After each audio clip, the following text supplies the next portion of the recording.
Have big happenings here going on at Yo-Yo Talk with many additional streaming sites. Normally we were on just Facebook Live. Now we are live streaming through YouTube, Twitch, and TikTok. I think this will open up the show to a lot more viewers, as many have complained that they don't have Facebook or they hate Zuckerberg. So that gives them an opportunity to see the show on other streaming formats. Of course, we all archive our old episodes on Doc Lucky's Yo-Yo Talk on the YouTube channel, so you can check out any of the old episodes there. I will also take the opportunity to grovel and beg for folks to subscribe to our YouTube channel, Doc Lucky's Yo-Yo Talk. We are trying to get that magic number of 1,000 people, because that's when you get monetized, and I do like money. I figure monetized, I can score $3 to $4 a month from YouTube. More than enough to pay Sean, our producer, and yet have enough left over for a cup of coffee at McDonald's. So all you have to do is sign up for that YouTube channel and tell your friends to sign up. I know for a fact that at least 2 of our viewers actually have friends, at least as long as your mom keeps writing the monthly checks. However, if you are a yo-yo-phile, then you should not only subscribe, but you should hit the little notification button or bell so YouTube reminds you when the show is on live. And again, we are streaming live on TikTok and Twitch and Facebook, as we've always done. Not that we have decided to add different streaming services, but we are also going to do a trivia contest a little bit different starting next month. I really enjoyed the format that we used at Nationals, where everybody could join on the trivia contest on their cell phones and answer that way. So we'll have a few more questions, and it'll make it a little bit more interesting, and everybody will get to see their rankings and all that stuff at the end of the contest. And I think it makes it a lot more fun. We'll still be having a grand prize for the winner, and I'll explain a little bit more next month. This will be our last 2-question pop quiz. So if you are interested in taking down the Nicknator, this is your opportunity, or perhaps your last opportunity for this format of the trivia contest. I'm sure he will be very excellent in the other format as well. And speaking of trivia, I have to give out a shout out to the Nicknator, who just finished his 100th crossing of Lucky's Lake Swim. All right, we got the Nicknator. Not only is he a yo-yo trivia champion, show him the cap, he is a member of the 100K club at Lucky's Lake Swim. That means 100 crossings or 100 kilometers swam in the lake with guys like this. So congratulations, Nicknator. That's our very own Bob Maloney, who is the director of the National Yo-Yo Hall of Fame, and also many-time director of the National Yo-Yo Championships. Did that video come up, Sean? Yeah. Oh, there it is. There it is. There's his name, signed back in '07. So that was a long time ago. I think he was here at Worlds when he swam the lake. Okay, let's take a quick look at what's in our prize package for this evening. That will be the pop quiz near the end of the show. Again, this is going to be our normal format where you answer in the comment section chat. It doesn't matter where you do this. It used to be you could only do it on Facebook, but now you can do it on the YouTube chat, TikTok, Twitch, whatever. Your answers will all come to us. And we don't have to wait for the correct time code at the end of the show, so we'll know immediately who the winner is. All right. We'll look at it in a second because I don't have that on the USBs. Oh, okay. You don't have the prize package? I'm going to check the USBs you gave me, but I haven't seen it. Okay, well, we may show the prize package a little bit later, so he will let me know, and we'll just pop that in. So, alrighty then, we'll wait for that prize package in a second. So I have a few interesting things to talk about tonight. One just happened to come across my computer screen. It was an email from Doc Pop, and if you haven't checked out his Popcast, you really ought to. It's very good, and he has a lot of great guests on, and he talks about a lot of great tricks, many of them which he invented himself. It's just an all-around fantastic video site. But he showed something that I had never seen before.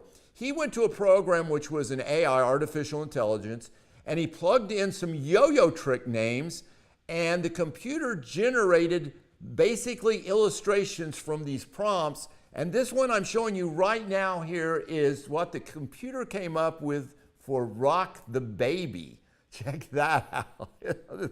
That is weird and awesome at the same time. I'm not going to show the others because I don't want to steal Doc Pop's thunder, but you can go to his Popcast and see some of those other very cool yo-yo tricks that he put in and generated by the AI. And so I couldn't resist. I went to those computer sites and I generated actually first a storyline from prompts, and then I took that story and put it in a different AI and generated interesting illustrations, and then I put them all together in a little 2-minute video, which I will call Yo Domination. And I was going to show you on the show, but it turns out that I decided it was so weird and bizarre, I'm going to enter it in some film festival contest, and they won't let you show it live if you're entering in the contest. So it was like 95% AI and 5% me editing together, and even the narration was AI. So it's really bizarre. Did you show that little kind of, it's a little promo clip there? Yeah, this is the artwork, man. I mean, it's really creepy looking. And so anyway, I think it ended up being a great experimental film. And so you'll have to wait a year after it finishes the film festival competitions to get to see the whole thing. But I did ask the AI to illustrate what Doc Lucky should look like, and this is what it came up with. Pretty startling, and but let me say this, it is not as bad as when I asked it to illustrate Sean. Go on, Sean, show that. Yeah, go on and show it. Here it is. Now that's, oh wait a minute, that is Sean, that's the second one I said, Sean as a producer of Yo-Yo Talk. That gave me some nightmares. Do you have that other Sean video, or did you just have that one? I can pull it up really quickly. Okay, see if you can show that other one. Because I actually thought the computer got the this one right. It looked just like Sean. Yeah, he should have to actually pay photo credits or something to the AI for such a perfect depiction of him. You got that up there, Sean? It must be with our prize package for the evening. Okay, let's see. Okay, let's see if he's got it there. Oh, there it is, Sean. Looks just like him, and Sean's holding a yo-yo too there. So anyway, thanks to Doc Pop for being cutting edge and leading me to those sites. If you ever want to check out those AI sites, they're a lot of fun to mess around with. Matter of fact, show that I did a t-shirt logo. Now I did do a little bit of photoshopping on this. Aliens versus zombies. Is that not showing? Are they clicking off early? No, it's showing. Oh, okay, because on my screen it's clicking off and it looks like you're not seeing the whole thing. So anyway, I'm going to put that on the t-shirt. I thought that was pretty cool what the AI came up with. And it's a lot of fun now, but until AI becomes sentient, and then you will see the nuclear missiles flying all over the place. So anyway, I hope AIs never become sentient. And anyway, if you haven't seen my short film Sentient, that was something that I was in the Films Festival circuit. There's the little poster for it. It won some awards and all that, which was kind of cool. It's only a 3-minute film, but you ought to check it out. Sean will put up that link. You can see it on YouTube. We can show it now that it's been through the Film Festival circuit. And it didn't win a writing award, so that was kind of cool too. There's the YouTube link. I think he's going to get that up for you. Okay, enough about AI.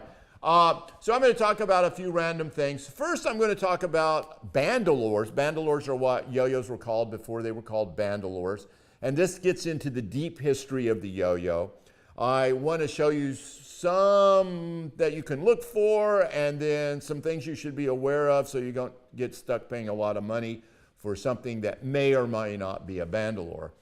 After our little bandalore discussion, I'm going to talk about setting world records. Dazzling Dave just recently attempted 2 Masters world records, and we'll see if he makes them or not. We're going to show about the process that we go through for setting the world records, and we'll see how Dave does trying to get that longest shoot the moon for masters and Eli hops for masters. And again, we'll drill down in how to set up for a world record in your club or tournaments. And finally, I'm going to talk about some recent competition and some upcoming events. So if you haven't seen last month's episode, you ought to check it out. It's a compilation of the national championships in Mesa, Arizona. It was a real blast, and everybody had a lot of fun. But it wasn't just about people winning. There were a lot of other fun activities for everybody that participated. Next year, I'm planning on participating in the Masters Yo-Yo Streaking Contest. Did Dale Oliver win that this year? I'm not sure who won that. Anyway, hopefully we'll see everybody next year at Nationals as well. Okay, let me talk a little bit about bandalores now. For newbie collectors, a bandalore is the name of what they called a yo-yo before it was named yo-yo by Pedro Flores in the United States anyway. And it had other names too, but I would say bandalore was what it was if you had to pick one word, it was the most common word to describe a yo-yo before 1928 in the United States. Anyway, in the Philippines, they were called yo-yos way back into probably the 1800s or earlier. So bandalores are basically yo-yos made prior to 1928. And I'm going to show you some examples of bandalores, and they're kind of hard to find. So, and I'm probably one of the few people that actually really hunts bandalores, but it's neat to have a bandalore in your collection if you don't have one, because it's something you can show people and say, what is it? And when they say yo-yo, you say, no, it's a bandalore, demonstrating your dominance of yo-yo knowledge over the person. So anyway, that's a lot of fun. So one thing you need to understand about collecting bandalores is provenance. And it is kind of like a painting. It shows you, the provenance is the history of the painting, the origin of the painting, and it allows you to say, yes, this is really the real deal on the yo-yo. So many yo-yos are described as antique, and thereby theoretically, if it was made prior to 1928, they would be considered bandalore. And the most common one described as antique, and definitely not a bandalore, is a Gorham silver yo-yo. And if you go on eBay right now and check, you'll see there are multiple Gorham sterling silver yo-yos listed, and some of them will undoubtedly be listed as antiques. They are not, nor would they be considered bandalores. A little history on the Gorham yo-yo, because it is something that a lot of people have in their collections, and you see them all the time on eBay. It's a great yo-yo to have because it does have a sterling silver shell, and I think it may have close to an ounce of sterling silver in it. I think the price of silver today is about 20 bucks an ounce, so you've got at least $20 worth of melt value of silver in the yo-yo. It's kind of hard to find them for under 50 bucks now, but if you watch, every once in a while you can find one in the $40 range. I think I saw one on eBay for like $65 just this week. If you get them tarnished, they're easy to polish up, so sometimes those go cheaper and they're still looking great when they get polished up. It was released by Gorham. Gorham produces all kinds of silver things like combs and silverware and stuff like that. But they did produce the yo-yo, but it was released in 1971. It's hardly an antique. And although it's older than many of the folks watching this show, it still is not an antique. A little interesting fact here. The #1 demonstrator for the Gorham when it was released in New York was none other than our very own Bob Rule. I don't know if there's Bob at the National Yo-Yo Championships, I think in 63 or 64. Bob, by definition, could be considered an antique, but not the Gorham Yo-Yo. I believe they released about 10,000 of these. So that would mean that almost every single one of those exists, because nobody in their right mind is going to throw out a silver yo-yo unless you work for the federal government. So I think this is one of the few yo-yos that has gone down in value from 1980 because You older guys and gals will remember when silver prices were $60 an ounce. So the real value of the yo-yo is in the silver. I think if you get one in the $50 to $40 range, it's a good buy. And like I said, it's neat to have, but it is not antique and it's not a Bandalore. You might think of it as a hedge against inflation, because if inflation continues at this rate, the silver content of $100 in this yo-yo may happen, and that would make William Devane of Roslyn Capital say, "I told you so." Okay, so what are some examples of yo-yos made prior to 28 known as Bandalores that actually have provenance? Well, there are actually several, some which are identifiable. Probably the most common one that I see up periodically on eBay is the high-low. This is an iron yo-yo that was made around 1910, and a lot of the Bandalores had this metal wheel shape right around that time. Now you'll notice this yo-yo has a metal ring at the end of the string. That was held on the finger, held by your fingers. And when you collect the high-lows, you really should try to get one that has the metal ring, because that's the way it came. Back then, most of those Bandalores, their only function was going up and down, so the high-low is a great yo-yo to collect. Usually you can pick them up $30 to $40 range on eBay, which is great. I would definitely pick up one if you don't have it in your collection, because this is a great example of a Bandalore prior to Flores naming the toy a yo-yo in the United States. Now, here's another American yo-yo. I believe they were called Roto Tops, and this was sold with a couple of other tops as well. It is very identifiable because of its pattern and its shape. This was also around 1910 and in that area, and it preceded Flores. So it does have provenance, and another yo-yo like the high-low that is a Bandalore.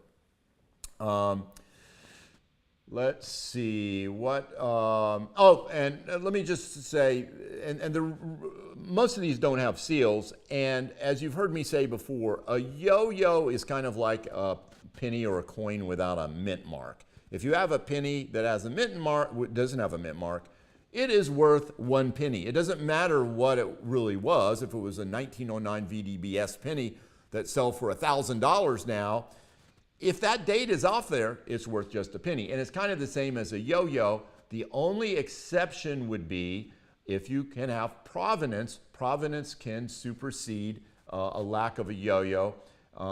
In this case, we know that it is a Bandalore because of the advertising and all that. This is a Bandalore. It's wood, and the provenance is based on the date of the yo-yo. This was made as a souvenir from a sailing ship that was decommissioned in 1921, and you can see the date on there. Here is a trench art yo-yo made during World War I. So we know it was made between 1914 and 1918. It was boring in those trenches with a lot of free time, waiting between going over the top and running into machine gun fire. So the soldiers spent a lot of time making knickknacks and carving things into metal things. One of the most common things were these shell casings. These are really elaborately carved there. And, but other things were made, such as that yo-yo you just saw, so that's very cool. If we move a bit earlier into the 19th century, this is a Bandalore. This was made in England, and the reason this has provenance is that it came in a set with other wooden tops, and this actually came in a box set. I wish I could show you the box. I don't have it, but it was produced in 1890. We know that for a fact. And so when you have a nice yo-yo like that, that has provenance, it's great. This would be like getting the Xbox under the Christmas tree back in 1890. So that kid that got that set of yo-yos and tops was very, very excited. And that set will actually set you back probably about $500 if you get it with the box. If you can find that yo-yo by itself, though, you can get it a lot cheaper, and that's a good one to keep your eye out for. Now, moving a little bit earlier in time to around the 1840 range, again here in England, here are 2 Tunbridge Ware yo-yos. The reason these have provenance is because this is a specific type of wood inlay that was done in Tunbridge, And it's not just the yo-yos, but other items like bowls and benches and all kinds of things were made with that pattern. And it can be identified, and we know to kind of within a couple decades of when those were made. So that was certainly, again, an upper class gift for children at Christmas. Another interesting thing about that particular yo-yo, we talk about all the advances we've made in yo-yos, et cetera, and this is probably the very first take-apart yo-yo. You can see that threaded screw axle there, check that out. So actually it was the first take-apart yo-yo, or bandalore, I correct myself. Anybody that thinks that take-apart yo-yos were invented in the 1980s or 1990s is just completely wrong. Just move forward 150 years and that idea was already there, and it was a great idea. I'm sure it was came from some frustrated parent that says, I'm not buying another yo-yo because all I'm doing is trying to unwind tangled strings in the string slot. So the toy makers must have listened, and then we got our first take-apart yo-yo. Those yo-yos are probably going to set you back like $400 or $500. I think people recognize that those are very old and highly collectible. This next yo-yo is my oldest yo-yo, and the only reason I know the provenance on this is that it came from a little museum in England.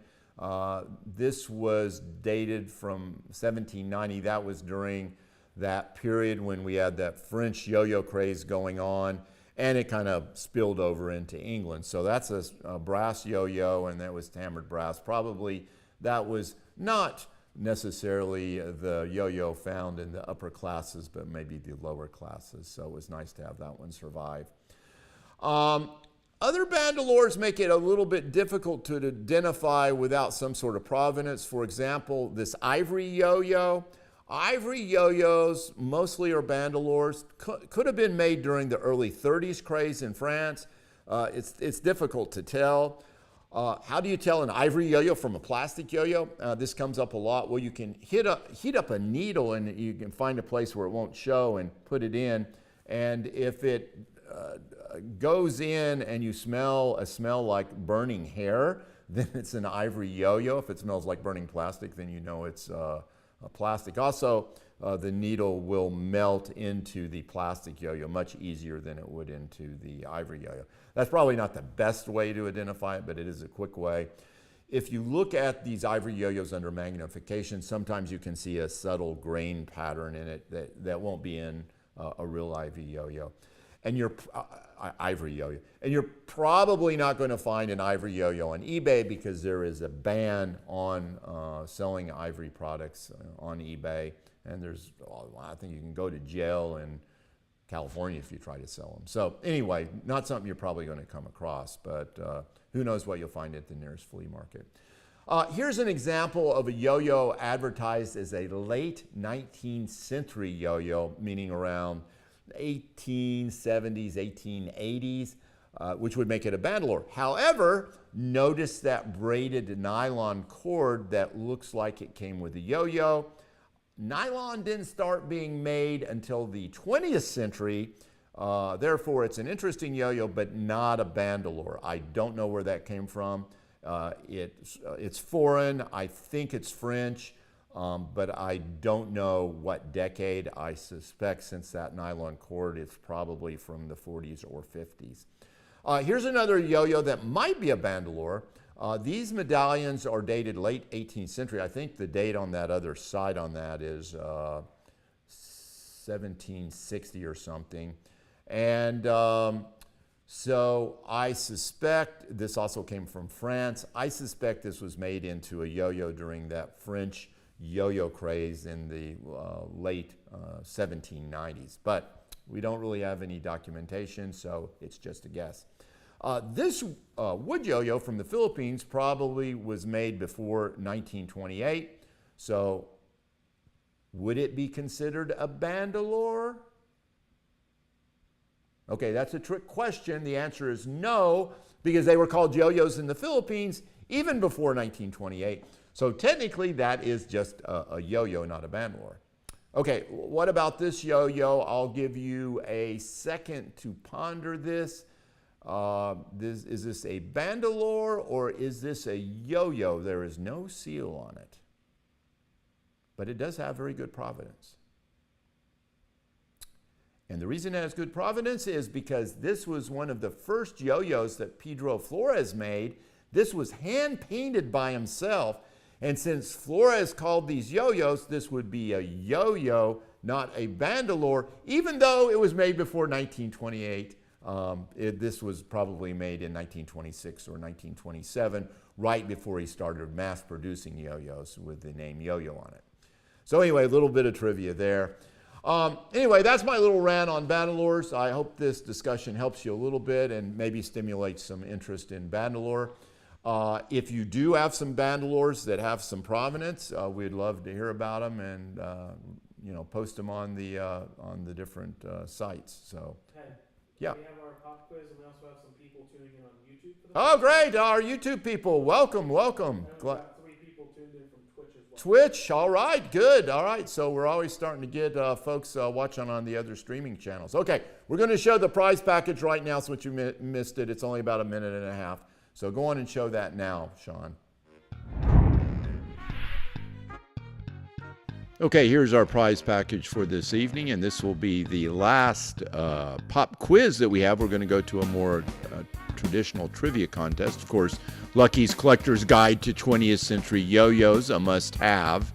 And over here to the right, we have a Spectra Star Dick Tracy yo-yo. Those yo-yos go for about $15-20 now on eBay, so that's a really nice yo-yo. There's another Spectra Star over here, Freddy Krueger, still around, and a great buy too, also in that $15 to $20 range. We've got a couple new yo-yos there. Off to the left, we have the Duncan freehand yo-yo that's mint in package, ready to be played. And of course, right next to it is the Yo-Yo Factory Spin Star.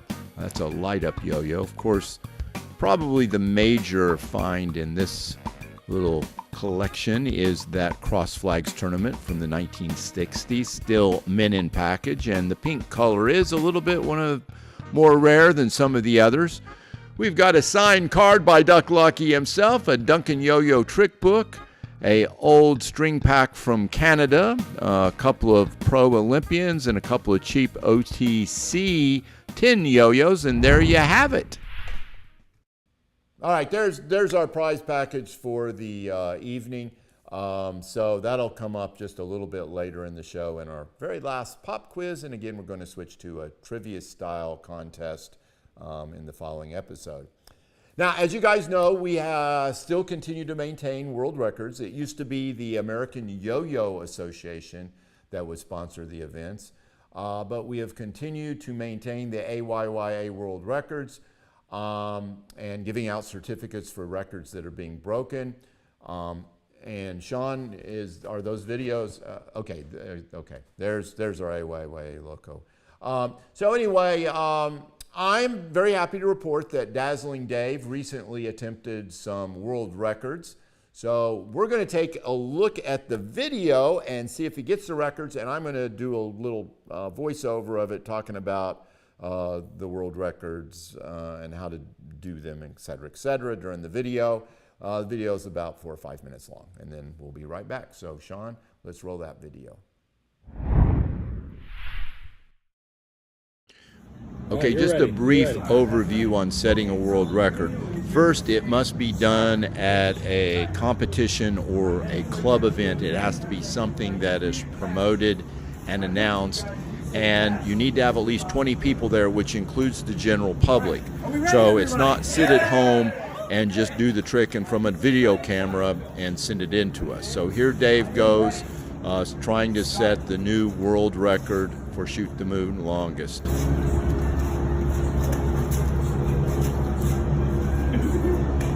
All right, there it goes. He's done it. Now they just have to measure the length of the string and make sure that we do have an accurate length.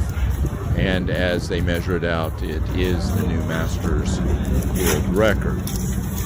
So there is a process for submitting a world record, and I will say I love the shirt Dazzling Dave is wearing right there. He's wearing a yo-yo trivia championship, which he won the trivia championships at U.S. Nationals, so that shirt is very well deserved. And you're right on the rim. There it is. There's the new world record. Looks to So be there is a submission process. We are inches. changing it a little bit because it was a bit old-fashioned. You had to submit paper stuff and a VHS video, which I don't think anybody has anymore. So we are in the process of streamlining that, and we want to get folks to submit their records and have that at contest. So Dave is getting ready to try to set the record on Eli hops, and here he goes.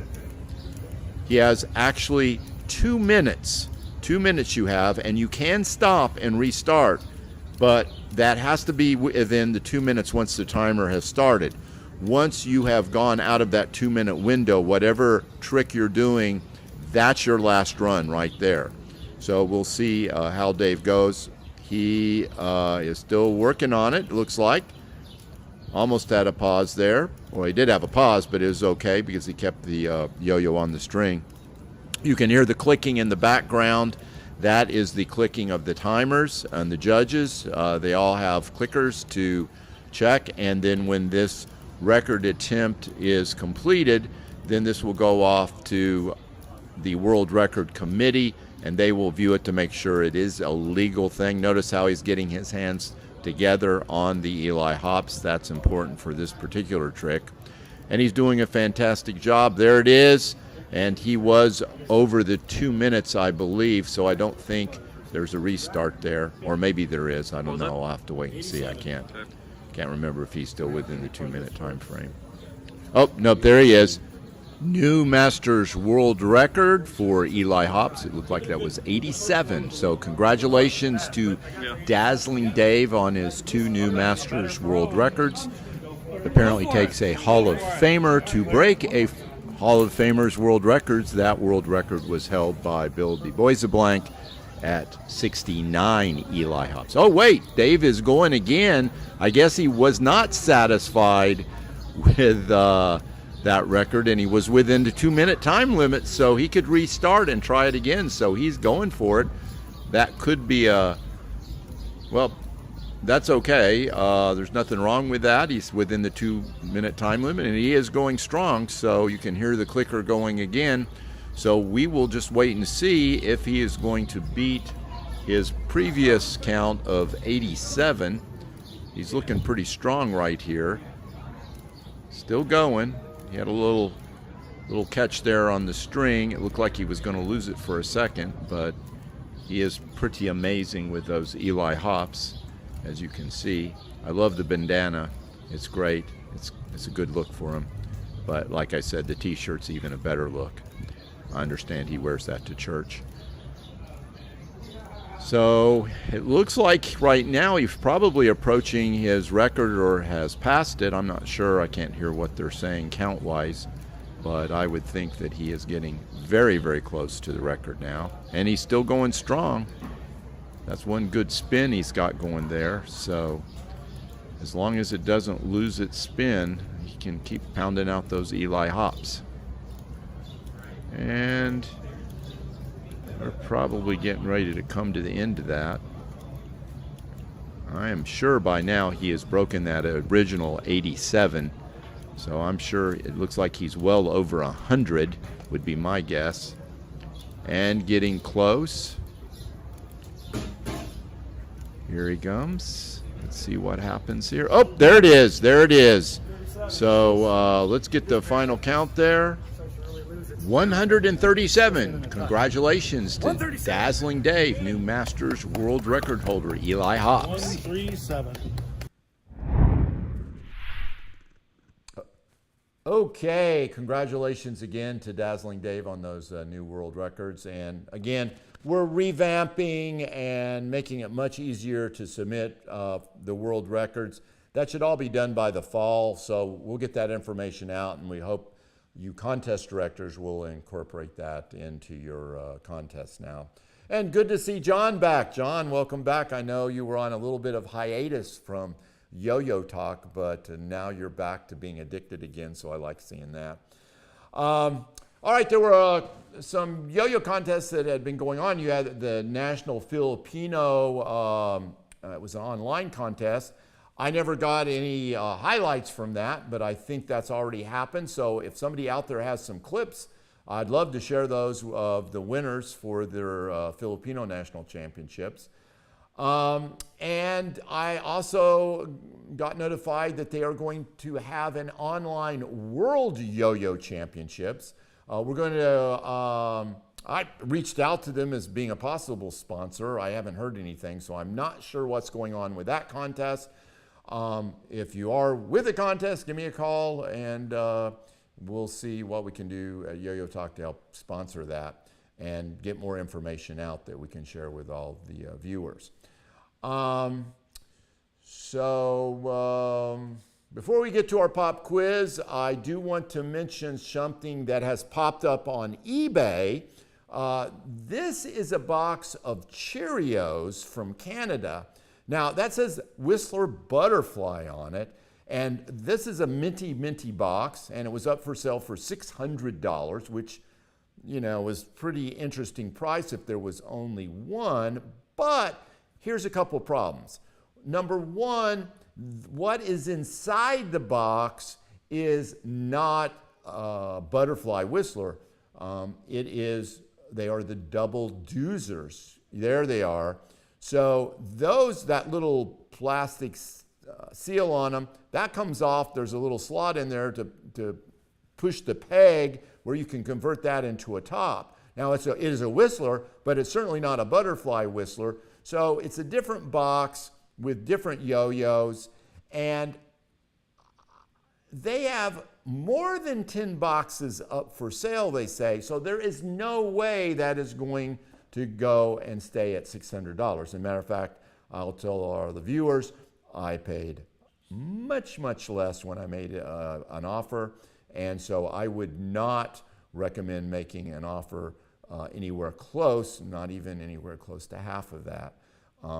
That price is going to go down, and if you just aren't interested in buying a box full of them, somebody eventually is going to buy a box and break them up, and you'll be able to pick one of those up. They're nice yo-yos, and they are in mint condition, but it isn't exactly as advertised, if you will. So anyway, cool box to have, but don't pay the $600 for it. You'll regret it in the end. Okay, it's just about time for a pop quiz. Remember, this is going to be the last pop quiz in this format on the show. We're going to go to a multiple question trivia contest next month, which you'll be able to log in on your iPhone, and everybody can participate at the same time, regardless of what streaming service you're on, and even if you're not on a streaming service. So I mentioned earlier the show we are on Facebook, YouTube, TikTok, and Twitch, and we've got viewers now on all those streaming services going on right now, so that's fantastic. Our shows are archived on our YouTube channel, Doc Lucky's Yo-Yo Talk, and again, I would love to have you subscribe to that channel. We want to make that 1,000 subscriber thing so I can keep on paying Sean here. The rules have changed for the pop quiz because we are streaming on multiple sites. You don't have to do it on Facebook now. You can put it in the chat thing, and those answers will be actually live, so we'll be able to see who really won in live time right now. So that's kind of cool. Just a quick clarification, the chat thing, just say, just let them know, whatever streaming site they're on, just put it in the chat box for that respective site. Yeah, in the chat box on the site that you're watching on. That's where you put your answers. Now, you still must put both correct answers in the same chat box. Okay, so let's go on and run the pop quiz.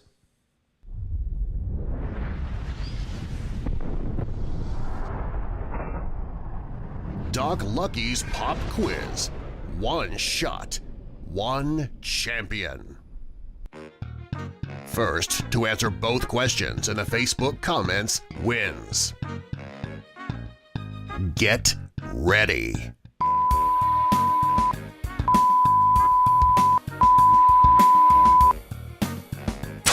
And the questions did not come up because my computer hates me, so I will read it out. What is the highest price paid for yo-yo at an auction according to Lucky's Collector's Guide to 20th Century Yo-Yos, rounded to the nearest 1,000?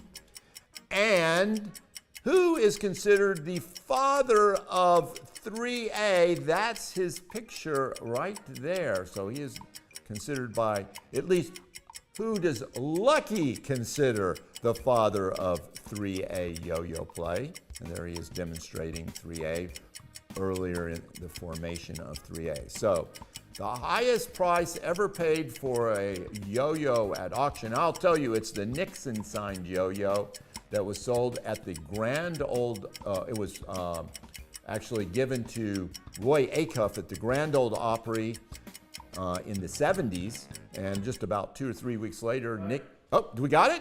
Got it. All right, and let me guess. I'm going to give a guess on who might have gotten that right. Is it the Nicknator? It is. Oh, well, and that's a good way to end our two question pop quiz, with the Nicknator winning, because he's won probably 50% of all of our pop quizzes. So he will be getting a bunch of yo-yos and a book and a bunch of stuff that he already has duplicates and triplicates of. So it's his problem how to store them. But Nick has a lot of good things to trade, so you might reach out to him. So anyway, congratulations to the Nicknator. No big surprises there with him winning. Just let Tim Simcoe know that he only lost. Oh, okay. Oh wait, never mind. I read the number wrong. No, I was gonna say he only lost by 0.17 seconds. Yeah. That's tight. That is tight. All right, you just need to get a little faster modem, Simcoe, and you would have won that one. Okay, that's about it for this month's episode of Yo-Yo Talk. I want to give a reminder that we are same time next year. We will, I can't believe it, we are actually going to be starting the nomination process. That's September 1st, I believe, is the next show for the National Yo-Yo Hall of Fame. Just a reminder, anybody can nominate anybody for the National Yo-Yo Hall of Fame. We will have the link for the nominations on September 1st and be thinking about who the most 3 deserving people are. You only get to nominate one, but be thinking of who you might want to nominate. And we are planning on having a guest next month, but we haven't confirmed that yet. So you'll just have to wait and be surprised who we have on the show. And again, thank you for subscribing to Yo-Yo Talk on the YouTube channel. And just remember this, you can never have too many yo-yos. This is Doc Lucky signing off until September 1st, 9:30 p.m. Eastern Standard Time. I'll make sure Sean is not taking a massage and having glasses of wine. So we will be on time next month. And again, we will be on Facebook, Twitch, TikTok, and YouTube. So check it out.